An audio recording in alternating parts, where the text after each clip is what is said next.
जय हिंद। स्वागत है आप सभी को इस वीडियो में, जिसमें आज हम क्लास 10th बायोलॉजी का तीसरा चैप्टर यानी एनसीईआरटी के हिसाब से, जिसका नाम है जनन, जिसको इंग्लिश में रिप्रोडक्शन कहते हैं, इसका आज हम ऑब्जेक्टिव प्रश्न करेंगे।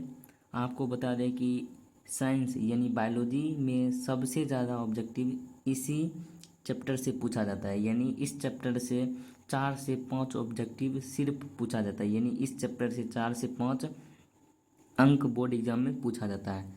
और इसमें कुल ऑब्जेक्टिव की संख्या हमने 75 प्लस यानी 76 लिया है। तो प्रत्येक प्रश्न को हम बारी बारी से करेंगे। तो आइए सबसे इसका पहला प्रश्न करते हैं।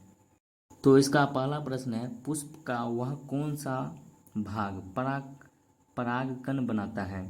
इसका पहला ऑप्शन है वाहिदल, दूसरा ऑप्शन यानी बी नंबर है पंखुड़ी, सी नंबर ऑप्शन है पुंकेसर और डी नंबर ऑप्शन है स्त्री केसर। यानी इस चारों में से पुष्प का ऐसा कौन सा भाग है जो परागकण को बनाता है। तो वो कौन सा भाग है, यानी पुंकेसर है। यानी एक का आंसर क्या हो जाएगा, सी हो जाएगा। तो इसको लिख लेते हैं, एक का आंसर क्या हो जाएगा, सी हो जाएगा। उसके बाद 2 नंबर प्रश्न करते हैं। तो 2 नंबर प्रश्न है, शुक्राणु का निर्माण होता है। तो शुक्राणु का निर्माण हम लोग जानते कहाँ होता है, वृषण में होता है। यानी 2 का आंसर क्या हो जाएगा, ए हो जाएगा। तो इसी प्रकार हम इसका आंसर लिखेंगे।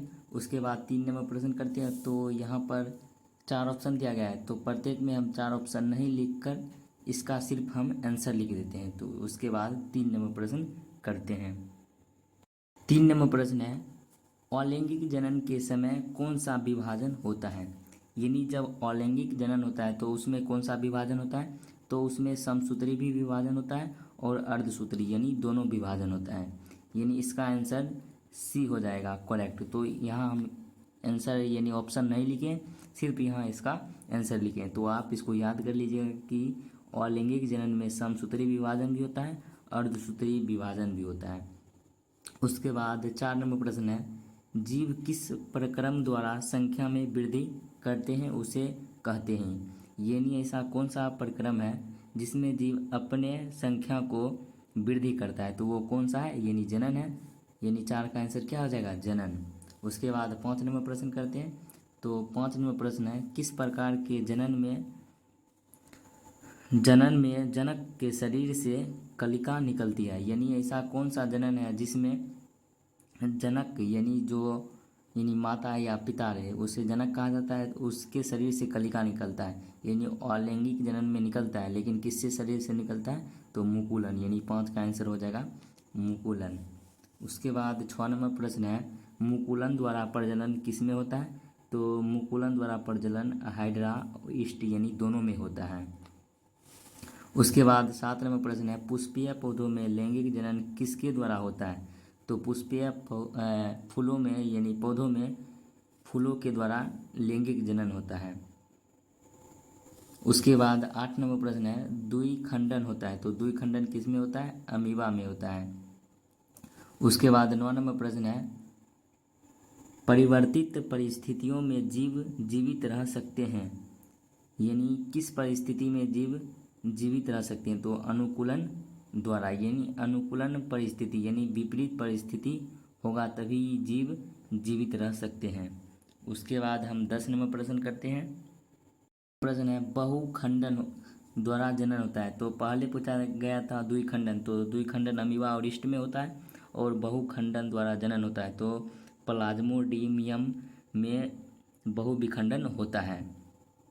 उसके बाद 11 नंबर प्रश्न है, अपखंडन द्वारा होता है। तो अपखंडन किस में होता है, स्पायरोगायरा में होता है। यानी 11 का आंसर स्पायरोगायरा हो जाएगा।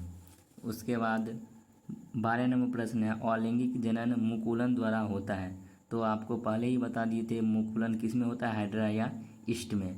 या हाइड्रा रहे ऑप्शन में तो हाइड्रा टिक कर लेंगे, या ईस्ट रहे तो ईस्ट। यहाँ पर ईस्ट होगा तो यहाँ पर हमने ईस्ट आंसर लिखा है। उसके बाद 13 नंबर प्रश्न है, उभयलिंगी पुष्प में उपस्थित होता है। तो उभयलिंगी का अर्थ होता है यानी दोनों, यानी स्त्री केसर भी होता है और पुंकेसर यानी दोनों होता है। उसके बाद 14 नंबर प्रश्न है, पुष्प में परागकण कहाँ बनता है। तो पहला यानी ये भी प्रश्न सबसे 1 नंबर में ही था कि परागकण किस में बनता है, तो पुंकेसर वाले भाग में बनता है।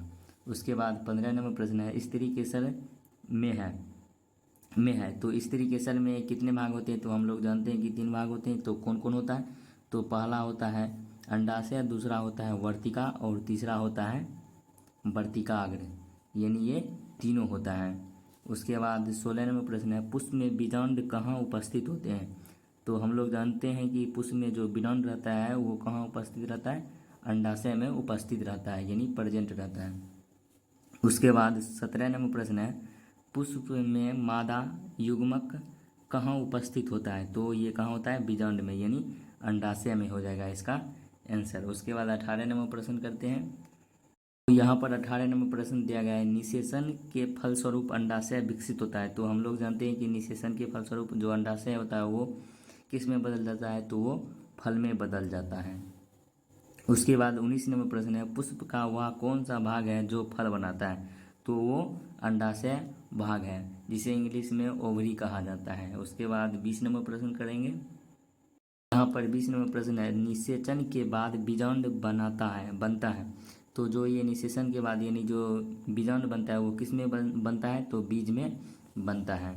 उसके बाद 21 नंबर प्रश्न है, एक लिंगिंग पुष्प है, इसमें ऑप्शन दिया गया है। इसका पहला ऑप्शन है गुलहर पुष्प या मटर, या दूसरा ऑप्शन है सरसों पुष्प, और तीसरा ऑप्शन है पपीता पुष्प, यहाँ यानी पौधा। तो यानी एक लिंगिंग किस में होता है, तो ये पपीता में होता है, यानी एक इसका आंसर क्या हो जाएगा, सी हो जाएगा। उसके बाद 22 नंबर प्रश्न है, निम्नलिखित में से कौन पुनरुद्ध भवन का उदाहरण है। पुनरुद्ध भवन का उदाहरण यानी पुनरुद्ध भवन वैसा जनन होता है जिसमें किसी भी जीव को काट दिया जाता है या किसी कारण टूट जाता है, तो वो फलस्वरूप अपने जीव का निर्माण कर लेता है अपने जैसा, तो वो कौन सा है, हाइड्रा। उसके बाद 23 नंबर प्रश्न है, एक प्ररूपी पुष्प के सबसे बाहरी पुष्प पत्र को क्या कहते हैं, तो सबसे बाहरी पुष्प को क्या कहते हैं, दलपुंज कहते हैं, यानी तो इसका आंसर क्या हो जाएगा, दलपुंज। उसके बाद 24 नंबर प्रश्न है, पुंकेसर के अग्रभाग को क्या कहते हैं। जो पुंकेसर रहता है उसके अग्रभाग को क्या कहते हैं, तो उसके अग्रभाग को परागकोश कहते हैं, जिसमें क्या रहता है, परागकण रहता है। इसमें क्या रहता है, परागकण रहता है। उसके बाद 25 नंबर प्रश्न है, स्त्री केसर का आधारीय भाग क्या कहलाता है। यानी जो स्त्री केसर आधारीय भाग का अर्थ होता है, यानी खुला वाले भाग को क्या कहते हैं, तो अंडाशय कहते हैं, यानी 25 का आंसर अंडाशय हो जाएगा। उसके बाद 26 नंबर प्रश्न है, उत्तक संवर्धन में पौधे का एक टुकड़ा एक असंगठित पिंड का निर्माण करता है कहलाता है, तो इसे क्या कहते हैं, केलस कहते हैं, या बोर्ड एग्जाम में प्रश्न पूछा गया है, तो इसका आंसर क्या हो गया, केलस। उसके बाद 27 नंबर प्रश्न है, पत्तियों द्वारा कायिका प्रबंधन का उदाहरण है।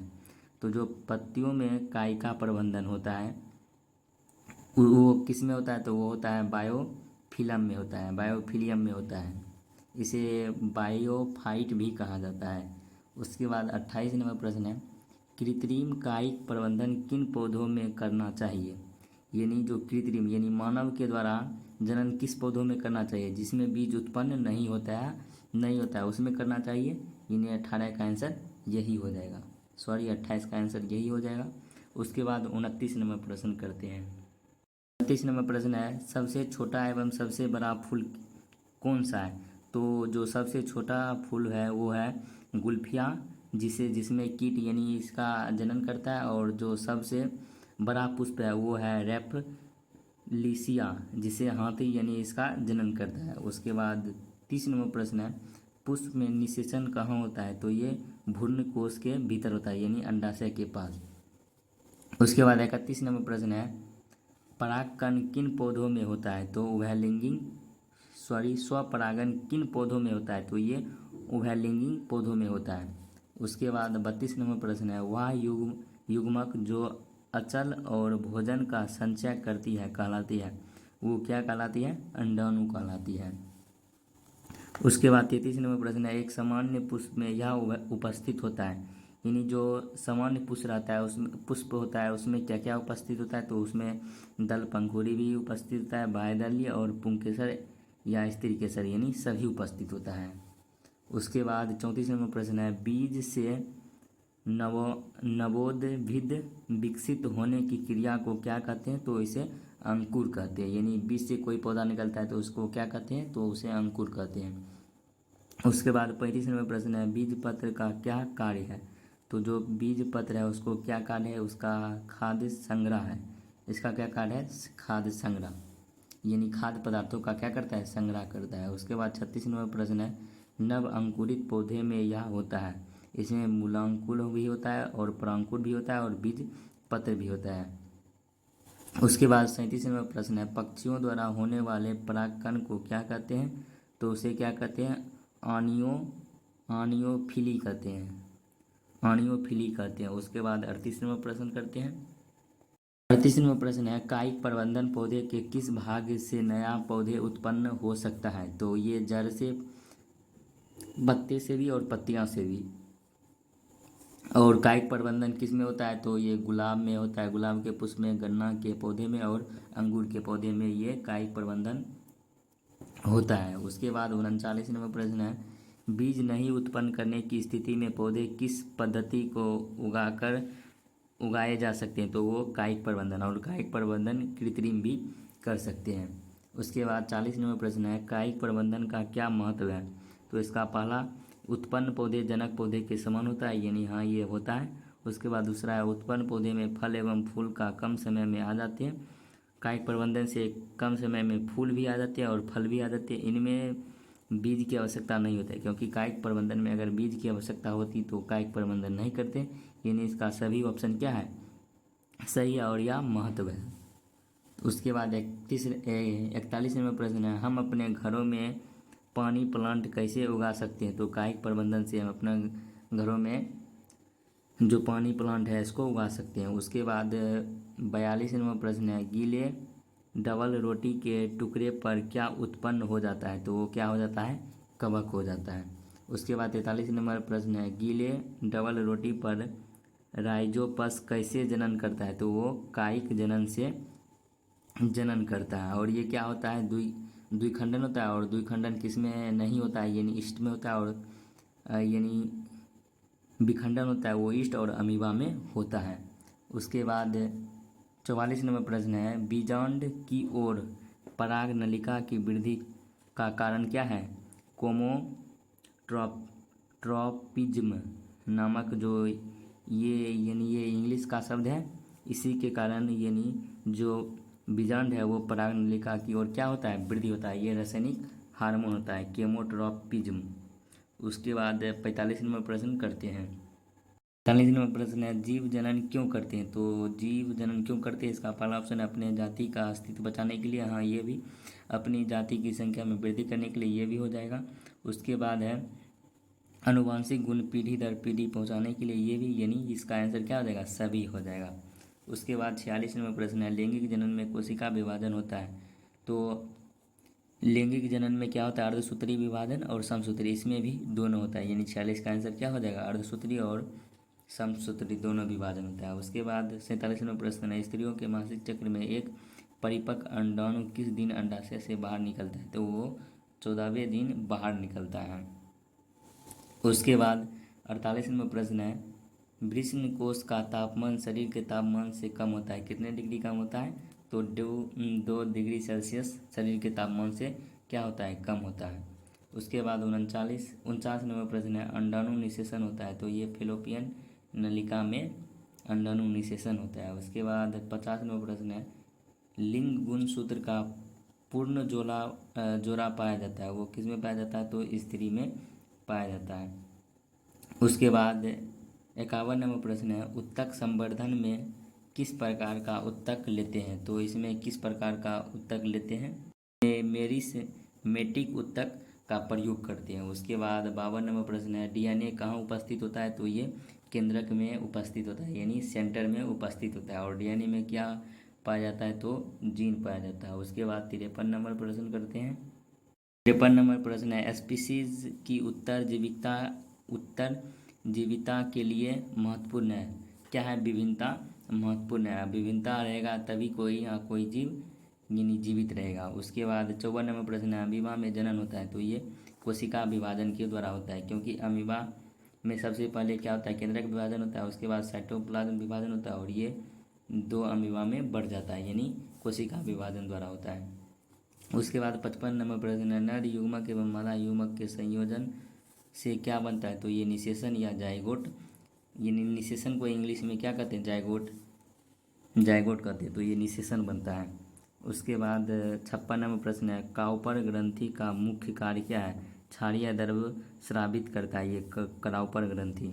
उसके बाद 37 नंबर प्रश्न है, शीशन बांका होता है, तो ये पीयूष से वाका होता है। उसके बाद 58 प्रश्न है, गर्भाशय के किस भाग में भ्रूण विकसित होता है, तो ये मुख्य भाग में भ्रूण विकसित होता है। उसके बाद 59 नंबर प्रश्न है, नर के शीशन के समजातीय मादा में क्या पाया जाता है, तो ये योनि पाया जाता है। उसके बाद 60 नंबर प्रश्न है, गर्भधारण की अवस्था में अंडाणु का निर्माण एवं अंडोत्सर्ज नहीं क्या होता है या नहीं, तो यहाँ पर नहीं होता है। उसके बाद 61 नंबर प्रश्न कर लेते हैं। प्रश्न है, डीएनए की प्रकृति बनाना एक है, यानी ये जटिल है या सरल है, तो ये एक जटिल प्रक्रिया है। उसके बाद 62 नंबर प्रश्न है, किशोरावस्था में होने वाली परिवर्तन को क्या कहते हैं, तो इसे प्यूबर्टी कहते हैं, इसे क्या कहते हैं, प्यूबर्टी कहते हैं। उसके बाद 63 नंबर प्रश्न है, यह हार्मोन किशोरों में यौनावस्था के लक्षणों को नियंत्रित करता है, वो कौन सा हार्मोन है, टेस्टोस्टेरोन नामक हार्मोन है। उसके बाद 64 नंबर प्रश्न है, किसके स्रावन से शुक्रवाहिका में शुक्राणु तरल माध्यम में आ जाता है, तो ये प्रोस्टेट के कारण, यानी जो ये तरल अवस्था में आ जाता है, यानी द्रव अवस्था में आ जाता है। उसके बाद 65 नंबर प्रश्न है, भ्रूण को माता से पोषण किसके द्वारा मिलता है, तो ये प्लेसेंटा के द्वारा मिलता है। उसके बाद 66 नंबर यानी प्रश्न है, कौन सा भाग स्त्री में नहीं पाया जाता है, वो कौन सा भाग है, तो ये शुक्रवाहिका है, क्योंकि उसमें फेलोपियन नलिका, लेबिया माइनोरा और परिपक्व पुटन पाया जाता है, इसमें सिर्फ शुक्रवाहिका नहीं पाया जाता है। उसके बाद 67 नंबर प्रश्न है, चेहरे में फुंसियाँ क्यों आती है, अधिक तेलीय त्वचा के कारण, यानी जो होता है चेहरे पर क्या आ जाता है, फुंसियाँ आ जाता है। उसके बाद 68 नंबर प्रश्न है, मानव में गर्भ की अवधि कितनी होती है, यानी 270 दिन होती है। उसके बाद 59 नंबर प्रश्न है, इंट्रायूटेराइन उपाय के अंतर्गत आते हैं, इसमें क्या आते हैं, तो कॉपर टी आते हैं। उसके बाद 70 नंबर प्रश्न करते हैं। 70 नंबर प्रश्न है, गर्भपात की सुरक्षित अवधि कितनी होती है, तो ये 3 महीने के भीतर होती है। उसके बाद 71 नंबर प्रश्न है, गर्भपात भ्रूण के किस अवस्था में सुरक्षित माना जाता है, तो वो ब्लास्टुला अवस्था में यानी संरक्षित माना जाता है। उसके बाद यहाँ पर 72, हाँ सही है, 72 नंबर प्रश्न है, नर में बाध्य कारण को क्या कहते हैं, तो उसे वैक्सेटोमी कहा जाता है, और मादा में उसे क्या कहते हैं, ट्यूबेक्टोमी कहा जाता है। उसके बाद 73 नंबर प्रश्न है, असुरक्षित संभोग के बाद अंडाणु के निषेचन को रोका जा सकता है, अनवांटेड